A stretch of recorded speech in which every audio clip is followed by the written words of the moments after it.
않았다. 아멘. 네, 반갑습니다. 이렇게 온라인으로 예배를 또 드리게 되네요.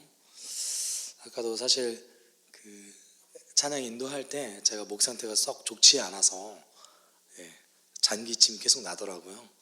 혹시라도 좋지 않은 목소리로 찬양을 함께 하게 돼서 죄송스럽고 그래도 은혜가 있길 바랍니다. 여러분, 많은 그리스도인들은 자신의 삶 속에서 특별하게 경험한 하나님의 은혜가 있습니다. 그리고 이런 특별한 은혜를 기록한 많은 책들이 있죠. 우리는 이런 특별한 은혜를 기록한 책들을 경건서적 또는 이제 간증책들이라고 얘기하기도 하죠. 또 어떤 사람은 많은 사람들이 경험하지 못하는 자신만의 특별한 은혜, 자신만의 특별한 어떤 하나님에 대한 경험을 가지고 주일 예배나 교회에서 여러 가지 간증을 하기도 합니다. 이런 이야기들은 우리에게 이제 감동을 주고 오늘도 하나님을 더욱 사랑할 수 있게끔 만들어주는 원동력이 되기도 합니다. 이러한 특별한 경험으로 따지자면 오늘 본문 속에서 등장한 제자들만큼 하나님에 대해서 그리고 예수 그리스도에 대해서 특별한 경험을 한 사람도 없을 겁니다. 오늘 본문은 제자들이 했던 모든 경험들 가운데서 아마도 가장 특별한 경험 중에 하나가 아니었을까라는 생각이 듭니다. 이런 특별한 은혜, 이런 특별한 경험을 통하여서 과연 하나님은 이 제자들에게 무엇을 말하고 싶으셨는지, 그리고 그들은 그런 체험을 함으로 해서 어떻게 반응했고 하나님의 뜻과는 어떻게 달랐는지를 우리 좀 살펴봤으면 좋겠습니다. 지난주에 우리는 무엇이 제자의 길인지, 어떤 삶을 살아가는 것이 예수를 따르는 사람들이 마땅히 살아야만 하는 그런 삶인 것인지를 함께 나눴습니다. 오늘 본문은 그에 이어서 이제 예수님의 그 제자들 중에 특별히 베드로, 요한, 야고보와 함께 예수님과 아주 특별한 경험을 하게 됩니다.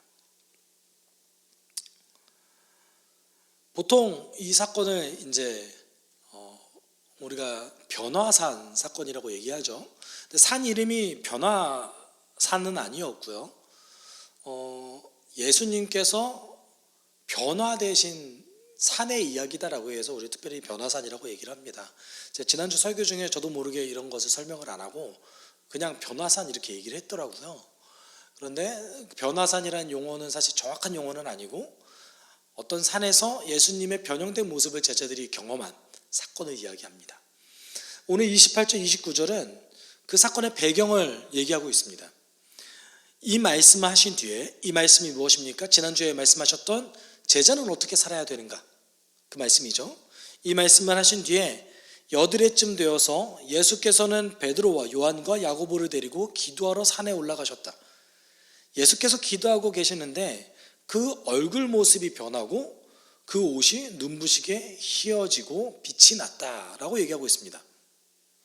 여러분, 일단 지난주 본문과는 어떤 한 일주일 정도의 시간이 떨어졌습니다. 여드레쯤 지나서 8일쯤 지나서 예수께서는 콕 집어서 베드로, 요한, 야고보와 함께 기도하러 산으로 올라가셨습니다. 우리는 이제 28절을 통해서 몇 가지 알 수 있는 대목이 있는데요. 첫 번째는 누가복음에서 곳곳에서 계속 예수님이 기도하시는 모습이 등장한다면 조금 이제 중요한 사건을 다룬다든지 또는 어떤 전환점이 되는 사건을 다룬다는 것입니다. 그런데 오늘은 더 특별한 이야기가 붙어 있죠. 어떤 이야기냐면 베드로와 요한과 야고보를 따로 데리고 가셨어요. 단지 기도하러 가셨을까? 이렇게 볼 수는 없죠. 우리가 지난번 예전 설교죠. 예전 설교를 통하여서 야이로의 딸을 이제 치료하러 가셨던 예수님께서 베드로, 요한, 야고보만을 데리고 야이로의 딸을 살리시러 그 딸의 방으로 들어가시죠. 그런데 과정을 살펴보면 예수님께서 침묵을 명하셨어요. 야이로의 딸을 살리신 그 사건 자체를 침묵을 명하셨던 것이죠.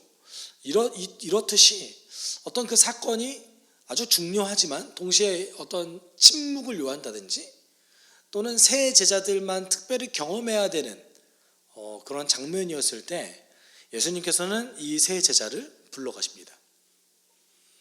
이 말은 또 다르게 얘기하면 예수님께서는 베드로, 요한, 야고보를 다른 모든 제자들 중에서 조금 더 특별하게 훈련하셨다는 얘기도 되기도 합니다. 그리고 이제 29절에 이렇게 얘기해야죠. 예수께서 기도하고 계시는데 그 얼굴 모습이 변하고 그 옷이 눈부시게 희어지고 빛이 났다 라고 얘기하고 있습니다. 여기까지만 보면 단지 예수님이 단지 그냥 빛이 났구나, 예수님이 뭔가 변했구나, 얼굴 모습도 변하시고 어떻게 변했는지는 본문 속에서 얘기하고 있지 않습니다. 우리가 사복음서의 기록에 의하면 예수님 굉장히 노안이셨어요. 30대셨지만 마치 환갑처럼 보인다고 얘기하셨고, 그리고 이사야서 말씀을 토대로 하면 예수님은 우리가 눈에 보이는 것 중에서는 아주 좋은 모습이 단 하나도 없으시다고 얘기를 하셨거든요. 그러면 못생기셨다가 엄청 잘생겨지셨는지, 또는 얼굴 빛이 이제 매우 고생한 빛이, 또는 이제 노안이셨던 것이 젊어지셨는지 아무도 알 수 없습니다. 다만 변하셨다는 것이죠. 그리고 그 옷도 빛나기 시작했다고 합니다. 그런데 더 놀라운 사건은 예수님이 변했다라는 내용보다 사실은 30절, 31절 내용이 조금 더 놀라운 내용입니다.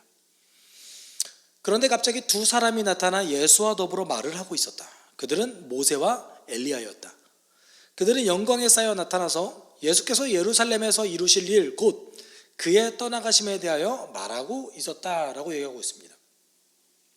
갑자기 모세와 엘리야가 나타나서 대화를 하기 시작합니다.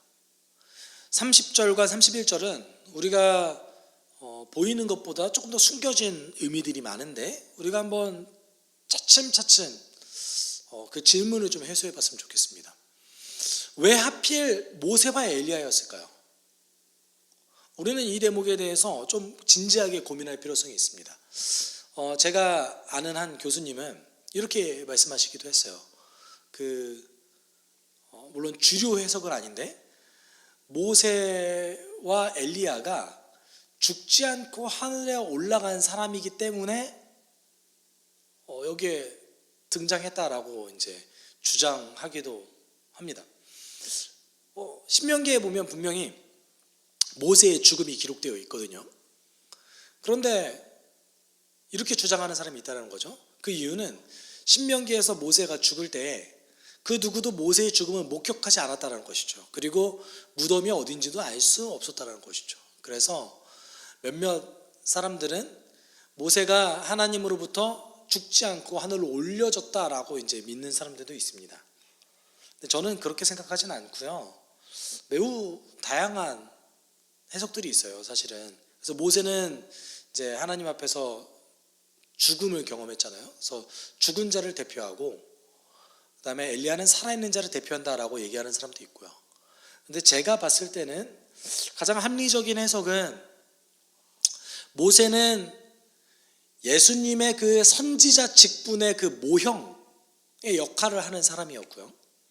엘리야는 멸망과 그리고 소망을 얘기할 수 없는 그 시대 상황 속에서 하나님의 그 종말론적인 소망 또는 그 하나님의 그 희망과 소망을 백성들에게 심어주는 역할을 한 그런 선지자였다라는 거예요. 그러니까 그 역할이 다른 거죠. 첫 번째, 모세는 예수님의 선지자 직분의 그런 어떤 그 모형, 어떤 그 모델인 거죠. 그리고 두 번째, 엘리야는 하나님이 멸망한 세상, 멸망에 처할 수밖에 없는 이 세상 속에서 선지자를 통하여서 일하시고 희망을 주신다라는 그 상징적인 인물이라는 거예요. 우리가 신명기 18장 15절에 모세는 백성들에게 이렇게 얘기합니다. 주 당신들의 하나님은 당신들의 동족 가운데서 나와 같은 예언자 한 사람을 일으켜 세워 주실 것이니 당신들은 그의 말을 들어야 합니다. 단지 이 말만 들으면, 이 예언만 들었을 때는 이스라엘의 모세 이후로 등장한 선지자 중에 한 명을 뜻할 수도 있을 것 같아요. 그런데 모세가 이렇게 얘기했어요. 나와 같은 선지자. 여러분, 모세가 어떤 선지자였습니까? 모세는요, 국가 지도자이기도 했고요. 그리고 아주 종합적인 사역을 했던 사람이었어요. 그러니까 지도자의 역할도 했었고, 제사장으로서의 역할도 하고, 그리고 하나님의 언약을 직접 수여받은 사람이기도 했을 뿐더러 하나님과 하나님 백성 사이의 중개자의 역할을 온전히 수행했던 사람이었습니다. 다르게 얘기하면 아주 종합적이고 아주 포괄적인 사역을 온전히 홀로 감당했던 사람이었다라는 것이죠. 모세 이후에 등장했던 선지자들 가운데서 이렇게 포괄적인 사역을 했던 사람은 없었습니다. 유일한 사람이 예수님이었던 것이죠. 그러니까 나와 같은 선지자가 결론적으로는 예수님 외에는 없는 거예요. 그래서 많은 학자들이, 그 대다수의 학자들이 신명기 18장 15절은 예수님을 이제 예언한 것이다라고 우리는 보고 있습니다. 이런 대표성을 띠고 있는 거죠. 여러분, 엘리야는 어떻습니까? 엘리야는 하나님을 믿는 사람은 도저히 살아갈 수 없는 그 아합 왕의 통치 속에서 모든 북이스라엘 백성들이 우상에 포로되어서 살아갈 수밖에 없는 그 상황 속에서 홀로 왕 앞에 찾아가 하나님의 말씀을 선포했던 사람이었습니다. 그리고 모든 백성들 앞에서 이 땅의 신은, 이스라엘이 섬길 만한 신은 하나님밖에 없다라면서 희망과 소망을 줬던 선지자였습니다. 그렇기 때문에 본문은 모세와 엘리야를 등장시키신 것이죠. 또 이제 다른 의미로 했을 때는 제자들 입장에서 예수님과 모세와 엘리야가 함께 있는 그 장면은 어떤 의미를 얘기하냐면 모세의 사역과 엘리야의 사역과 지금 예수님께서 현재 하고 있는 사역이 연결된다는 것을 뜻해요. 다른 말로 하면 하나님께서 옛날 시대 옛 언약을 통하여서 약속하셨던 그 약속들이 이제 예수님께서 하시는 그 일을 통하여서 성취되고 있다는 것을 뜻합니다. 당연히 이 장면을 목격한 제자들 입장에서는 예수님은 더 따를 만하고 예수님을 더 신뢰할 만한 그런 인물로서 비춰질 수 있겠죠. 어떤 연속성을 보여주고 있기도 합니다. 어찌되었건 저는 이런저런 이유를 통하여서 모세와 엘리야의 어떤 그 상징적인 그런 이유 때문에 예수님과 지금 함께 하나님께서 보내셨다고 이제 해석합니다. 근데 중요한 것은 사실 31절이에요. 31절에 이렇게 얘기하죠. 그들은 영광에 쌓여 나타나서 예수께서 예루살렘에서 이루실 일 곧 그의 떠나가심에 대하여 말하고 있었다라고 얘기하고 있습니다. 여기에서 우리가 이제 저는 오늘 우리가 함께 나누니 그 새 번역 성경이 너무나 잘 번역이 되어 있다고 생각하는데 그의 떠나가심이라는 단어에 우리는 좀 주목할 필요성이 있습니다. 이 그의 떠나가심이라는 단어는 사실은 두 가지로 해석할 수 있습니다. 우리가 오늘 본문 속에서 그의 떠나가심으로 번역되어 있습니다. 여러분, 그런데 개정개혁 성경에서는요 그의 별세로 번역되었어요. 그렇게 번역할 수도 있겠죠. 떠나가심, 그 다음에 별세. 그런데 여러분, 별세로만 번역했을 때는 예루살렘에서 이루실 일이 예수님께서 죽으시는 것 외에는 강조되지 않는 것처럼 보여진다는 것이죠. 그런데 떠나가심이라고 번역되어졌을 때는 예수님의 죽으심, 부활하심, 그리고 하늘로 올라가시는 그 일까지도 우리는 포괄해서 함께 이제 떠나가심이라는 그 단어에 수용시킬 수 있다는 것입니다. 그래서 대다수의 영어 성경에서는 여기서 떠나가심이라고 번역하고 있어요. 저희 새번역성에 너무나 잘 번역되어져 있죠. 그런데 우리가 이미 헬라어를 직역했을 때에 조금 다른 측면에서 한 번 더 접근할 수 있는 가능성이 존재하는데요. 여기서 헬라어에서는 엑소돈이라는 단어를 쓰는데요. 이 단어가 이제 엑소더스의 소유격 명사입니다. 다른 얘기로 하면 출애굽을 의미해요. 출애굽. 모세와 이스라엘 백성들이 노예 상태에서 해방되어서 탈출하는 그 내용, 그 출애굽을 뜻하는 명사가 여기서 사용되어졌어요. 그래서 1세기 유대교 문헌과 그리고 70인경에서는 이 엑소더스라는 단어를 이제 출애굽이라는 단어와 동일한 뜻으로 사용했었습니다. 그래서 여러분이 영어 성경도 출애굽기를 엑소더스라고 쓰지 않습니까? 그게 헬라어예요. 그리스말 출애굽을 뜻합니다. 그러면 우리는 여기서 31절의 번역을 이렇게도 받아들일 수 있는 거예요. 예수께서 예루살렘에서 이루실 곧 그의 출애굽에 대하여 말하고 있었다. 저는 이 두 가지 떠나가심과 출애굽이라는 단어가 둘 다 가능하다고 생각을 합니다. 그 이유가 무엇이냐면 여러분 출애굽이 무엇입니까? 이집트에 포로되었던 하나님의 백성을 자유하게 하는 사건이에요. 예수님께서 죽으시고 부활하시고 하늘로 올라가신 그 사건이 사망 권세와 죄에 사로잡혔던 그 하나님의 백성을 자유하게 하신 사건 아닙니까? 특별히 오늘 본문은 더더욱 그 모세가 등장하고 그리고 출애굽기에 그런 이미지들이 계속 사용되고 있다는 것을 우리가 바라봤을 때 우리가 이것을 출애굽이라는 단어로 대체한다면 조금 더 풍성하게 성경을 받아들일 수 있다는 것이죠. 다른 말로 하면 예수께서 예루살렘에서 이루실 일이 곧 뭐냐면 하나님의 백성을 자유하게 하실 일이라는 거예요. 모세는 이집트에서 하나님의 백성을 자유하게 했습니다. 엘리야는 하나님의 백성을 우상에서 자유하게 했습니다. 그리고 하나님의 아들이신 오늘 예수 그리스도께서는 예루살렘에서 어떤 것을 성취하셨습니까? 죄와 사망 권세에 빠져 있었던 죽을 수밖에 없었던 우리를 자유하게 하신 거죠. 그 사건이 무엇입니까? 십자가와 부활 아닙니까? 물론 저는 이제 성경 중에 모든 성경 중에 출애굽이라고 번역한 성경은 없어요. 왜냐하면 출애굽이라고 번역하기 위해서는 신학적인 해석이 필요하기 때문에 그렇습니다.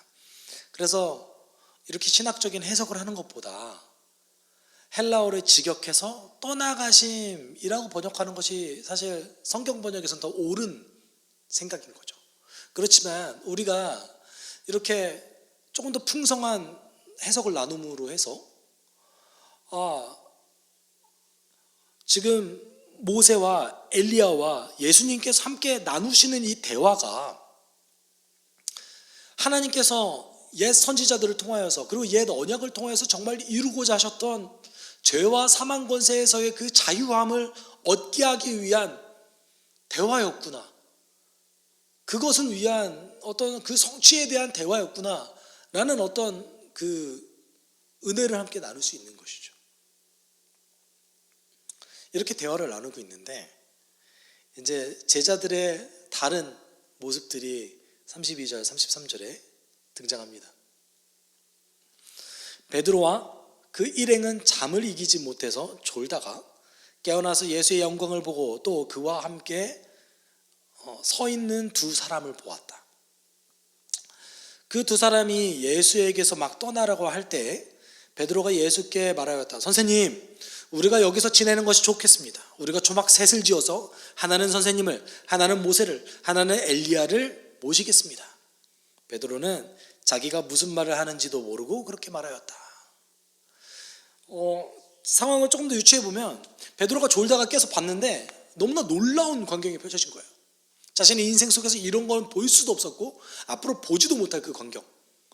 어쩌면 하나님 나라의 영광을 눈으로 체험한 거 아닙니까? 예수님의 변화된 모습을 보고 그리고 상상할 수 없었던 모세와 엘리야, 자신이 흠모했던 그 선지자들을 본 거 아닙니까? 너무나 그 놀라운 광경 속에서 이 광경이 이제 끝나려고 해요.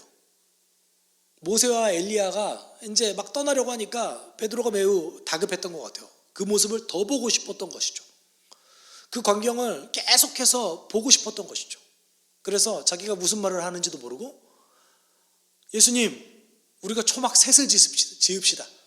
그래서 여기서 평생 함께 사는 게 어떨까요? 하나는 예수님을 위해서, 하나는 모세를 위해서, 하나는 엘리야를 위해서 제가 짓겠습니다. 그리고 그 세 분을 모시겠습니다. 여러분, 지금 베드로가 무슨 말을 하는 걸까요? 첫째는 베드로는 현재 예수님과 모세, 엘리야를 동등하게 취급하고 있습니다. 그래서 누가도 이렇게 얘기하고 있죠. 자기가 무슨 말을 하는지도 모르고 이런 말을 하고 있다. 두 번째는 여러분 그 산에서 초막을 짓고 예수님, 모세, 엘리야를 위해서 그들을 섬기면서 평생 산대요. 이거 마치 우상 숭배하는 것 같지 않습니까? 아마 그 모티브를 그 이스라엘의 절기였던, 유대인의 절기였던 초막절에서 가져온 것 같아요. 그런데 아무리 그 모티브를 초막절에서 가져왔다 할지라도 그 동기가 우상 숭배하는 거랑 다르지 않습니다. 마치 이스라엘 백성들이 모세가 지켜들었던 그 놋뱀을 기념하고 결국은 우상으로 섬겼던 것처럼 그런 것과 다르지 않는 동기인 것 같아요. 그리고 마지막으로는 그동안에 예수님께서 가르치셨던 가르침을 깡그리 잃어버린 거예요. 바로 전에 예수님께서 뭐라고 얘기하셨습니까? 제자의 길에 대해서 얘기하셨어요. 너희들 나와 함께 고난을 받아야 되고 자기를 부인하고 내가 가는 길을 함께 따라가야 된다. 예수님이 이렇게 얘기하셨는데 이거를 깡그리 다 잃어버리고 이제 자기가 경험한 그 놀라운 경험 이거에만 몰두한 거예요. 물론 이제 인간적으로 매우 이해가 됩니다. 매우 이해가 돼요. 얼마나 기뻤겠습니까? 얼마나 좋았겠어요? 우리도 이럴 수 있습니다.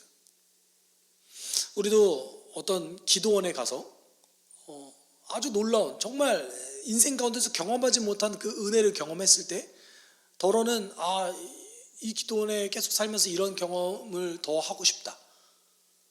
이런 경험을 날마다 하고 싶다라고 우리는 생각할 수도 있을 겁니다. 그리고 많은 이제 신학생들이 이런 동기로 신학을 하는 경우도 있어요. 네. 이런 거죠. 아주 특별한 경험, 자신 인생 가운데 환상을 봤다든지 어떤 아주 특별한 경험으로 인해서 나는 그것 때문에 신학을 시작했고 그것 때문에 목회자가 됐습니다 라고 얘기하는 사람들이 얼마나 많이 있습니까? 저는 그것을 비판하는 것이 아니라 그것을 통하여서 어떤 인생 가운데 가장 큰 결정을 할 수 있다는 거예요. 베드로도 비슷하지 않습니까? 여기에서 이제 평생 예수님만 섬기겠습니다라는 결정은 큰 결정이죠. 그런데 하나님은 이걸 원하지 않으셨다는 거예요. 그래서 하나님께서는 즉각적으로 이 베드로의 그런 말을 막으시고 개입하십니다. 34절 35절에 그가 이렇게 말하고 있는데 구름이 일어나서 그 세 사람을 휩쌌다. 그들이 구름 속으로 들어가니 제자들은 두려움에 사로잡혔다. 그리고 구름 속에서 소리가 난다. 이는 내 아들이요 내가 택한 자다. 너희는 그의 말을 들어라. 34절에 그가 이렇게 말하고 있는데 라고 얘기하고 있습니다. 그러니까 베드로가 지금 현재 말을 하고 있는데 갑자기 구름이 만들어진 거예요. 그리고 여기서 나오는 그 세 사람은 베드로, 요한, 야고보를 뜻합니다. 그들을 덮쳤어요. 제자들이 구름 속에 들어가 있으니까 너무나 두려운 거예요. 그 전까지만 해도, 여러분, 이 구름이 형성되기 전까지만 해도 베드로는 너무나 기뻐서 예수님 초막을 짓고 여기 평생 있어요. 그 놀라운 은혜에 대해서 너무나 기쁨에 차서 얘기했어요. 그런데 하나님의 임재, 그 하나님의 직접적인 개입하심을 바로 경험하자 어떻게 합니까?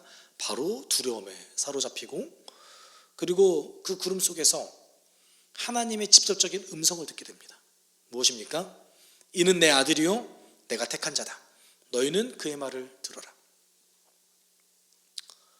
이 말은 우리가 누가복음 3장에서 세례자 요한을 통하여서 예수님께서 세례를 받으셨을 때의 말과 거의 동일합니다. 그렇지만 다른 점이 있어요. 다른 점이 무엇이냐면 세례자 요한을 통하여서 세례를 받을 때에 하나님께서는 예수님께 말씀하셨어요. 너는 내 사랑하는 아들이다, 이렇게 말씀하셨죠. 근데 오늘 본문에는 뭐라고 해요? 그는 3인칭 단수를 쓰거든요. 그는 내 아들이다. 내가 택한 자다. 너희는 그의 말을 들어야 된다. 누구에게 정확하게 말씀하신 겁니까? 제자들에게 하나님께서 정확하게 개입하시고 말씀하신 거예요.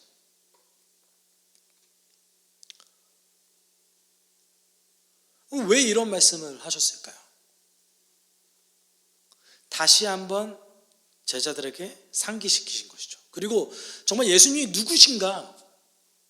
우리 지난주에서도 다뤘듯이 예수님이 그리스도시라는데 예수 그리스도가 정말 누구를 말하는 건가? 하나님이 직접 말씀해 주신 거죠. 내 아들이다. 그리고 또 한 가지 의도는 이 말씀을 통해서 제자들에게 너희들이 정말 알아야 될 것은, 이 경험을 통하여서 너희들이 깨달아야 할 것은 예수 그리스도의 말을 온전히 따르는 것이 가장 중요하다라는 것이죠. 베드로에게 그것을 말씀하신 겁니다. 그리고 이 말을 들었던 베드로와 나머지도 그 두 제자들은 이렇게 반응합니다. 그 소리가 끝이 났을 때 예수만 거기에 계셨다. 제자들은 입을 다물고 그들이 본 것을 얼마 동안 아무에게도 알리지 않았다라고 얘기하고 있습니다. 여러분, 이 얼마 동안이 언제까지일까요? 만약에 저였으면 아무리 이게 놀랍고 나중에 하나님께서 개입하신 모습이 너무나 두렵고 이래도 굉장히 말하고 싶어서 입이 근질근질했을 것 같아요. 너무나 놀랍지 않습니까? 내가 모세와 엘리야를 보다니 얼마나 놀라워요. 우리로 따지면 인생 가운데 가장 은혜로운 경험을 한 거예요. 그럼 너무나 말하고 싶지 않겠어요? 간증하고 싶지 않겠어요? 그러니까 이게 언제까지였을까요? 마가복음 9장 9절에 그 힌트가 등장하죠.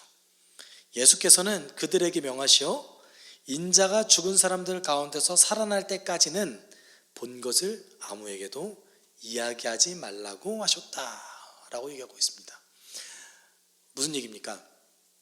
오늘 본문 속에서 등장한 이 이야기를 예수님이 부활하실 때까지는, 그 부활하신 것을 보기 전까지는 얘기하지 말라고 하신 거예요.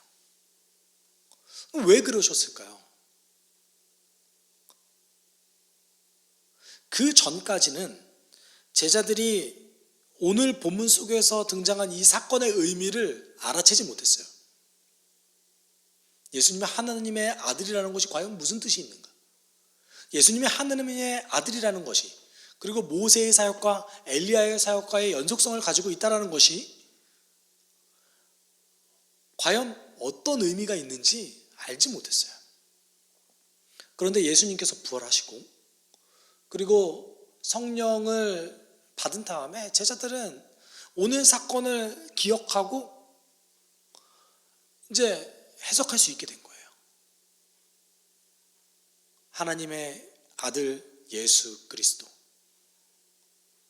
모세 이후에 등장한 선지자, 엘리야의 사역을 넘겨받은 그 선지자 예수 그리스도가 죽으시고 부활하신 이 사건이 과연 어떤 것을 뜻하는지 알 수 있게 된 것이죠. 제자들은 그 전까지 알 수 없었습니다.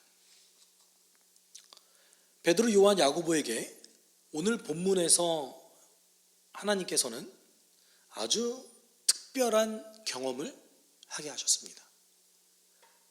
그들의 인생 가운데서 이런 경험은 없었어요. 그리고 베드로의 반응을 봤을 때 이렇게 경험한 것이 너무나 기뻤던 것 같습니다. 아주 특별한 경험이었기 때문에 우리로 따지면 인생 가운데 가장 은혜로운 경험을 한 거예요. 자기가 무슨 말을 하는지도 막 모르고 떠들 정도로. 그런데 하나님께서 베드로와 요한과 야고보를 통하여서 이런 경험을 할 수 있게끔 하신 이유가 무엇입니까?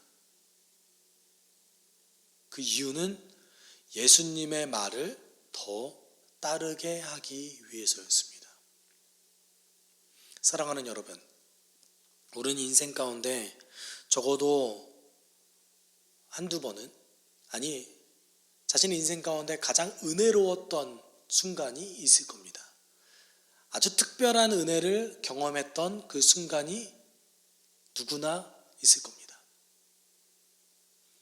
그것은 우리에게 왜 주신 것입니까?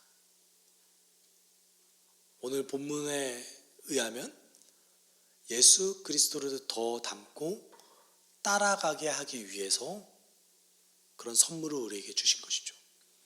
그런데 우리는 때때로 이 놀라운 은혜를 간증하기 바빠요.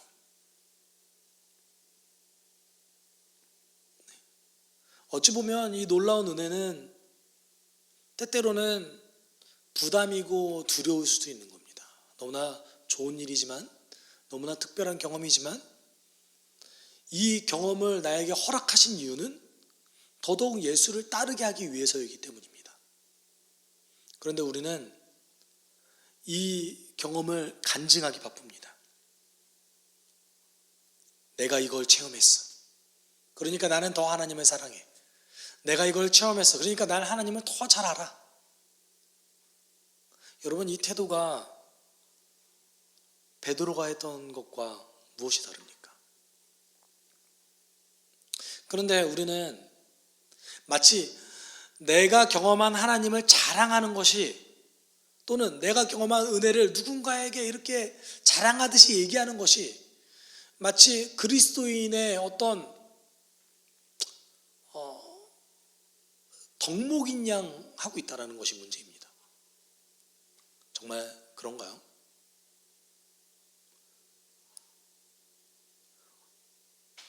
여러분, 성경 속에서 제자들이 자랑했던 것이 있었어요. 그것이 무엇입니까?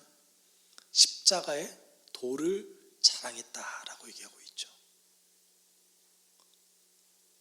성령을 받았던 제자들이 사도행전 2장과 4장을 통하여서 자랑하고 기뻐했던 것이 있습니다.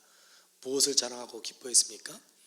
내가 예수 때문에 오늘 매맞고 고난당했다라는 것을 자랑하고 기뻐했죠. 미친 거 아닙니까? 그들에게 특별한 은혜를 허락하신 이유는 이를 위해서입니다. 내가 이 정도로 은혜 받았어. 너무 좋았어. 이게 다가 아니라는 거예요. 너무 좋죠. 너무 큰 선물이죠. 그렇지만 그 선물은 왜 우리에게 주신 겁니까? 내가 오늘 하루 예수 그리스도를 조금 더 잘 따르게 하기 위해서 아닙니까? 내가 오늘 하루 하나님을 더 믿게 하기 위해서 아닙니까? 내가 오늘 하루 하나님을 더 사랑하게 하기 위해서, 자기를 더 부인하게 하기 위해서, 내가 오늘 짊어지고 가야 할 십자가를 온전히 더욱더 잘 지게 하기 위해서 우리에게 특별한 은혜를 주신 거 아닙니까? 만약 그러지 않다면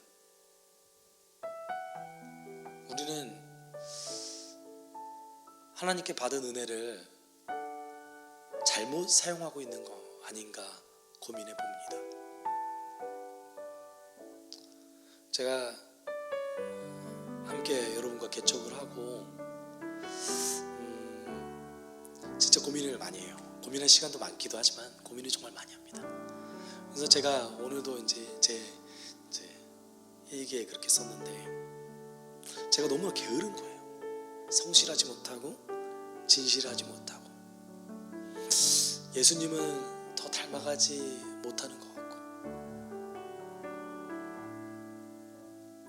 그게 또 부담스럽고, 그렇게 사는 것이 부담스러울 때가 있습니다. 근데 오늘 말씀을 준비하면서 감사한 것은 무엇입니까? 제가 이렇게 고민하고 이렇게 생각하고 나를 다시 한번 되돌아볼 수 있었던 이유는 하나님이 오늘 저에게 은혜를 부어주셨기 때문에 가능한 것이죠. 하나님이 지금 이 순간 나를 붙잡고 있기 때문에 가능한 것이죠.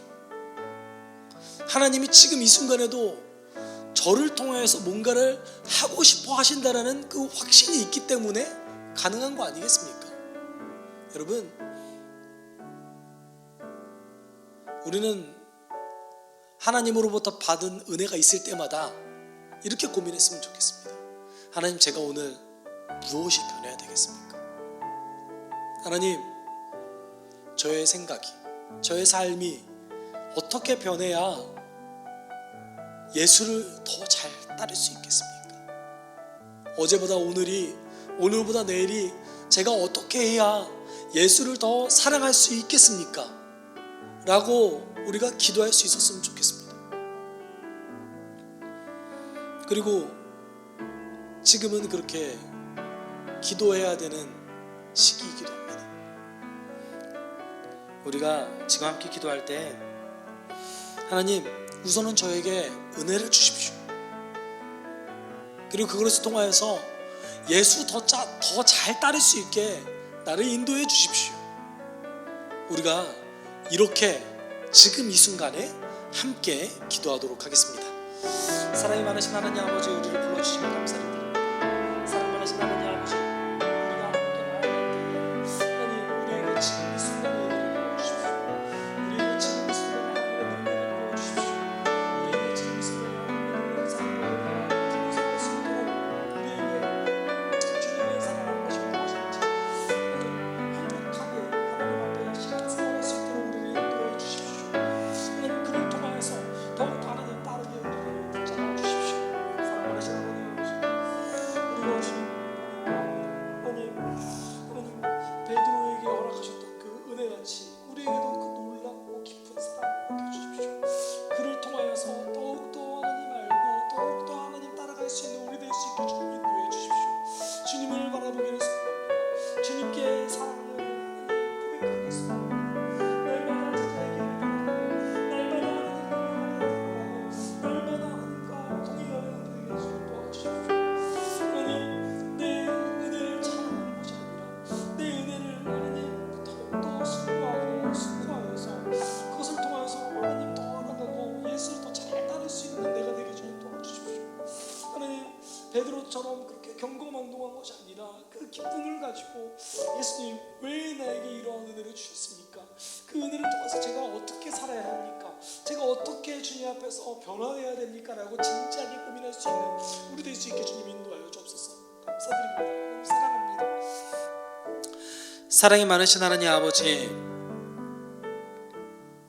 우리에게 더욱더 풍성한 은혜를 부어 주시옵소서. 그리고 그 은혜를 통하여서 우리가 변화되게 주님 도와주시고, 또 하나님 사랑하고 예수 그리스도를 잘 따를 수 있는 주님의 제자 될 수 있게 우리를 인도해 주시옵소서. 주님, 주님의 능력을 원합니다. 주님의 은혜를 원합니다. 우리에게 부어 주시옵소서. 감사드리며 거룩하신 예수 그리스도의 이름으로 기도드립니다. 주 예수 그리스도의 은혜와 하나님의 사랑과 성령의 교통하심이 주님의 큰 은혜를 받고 오늘도 예수 그리스도를 닮아 살아가길 소망하는 숲속교회 성도들 위해 함께 있을지어다. 아멘.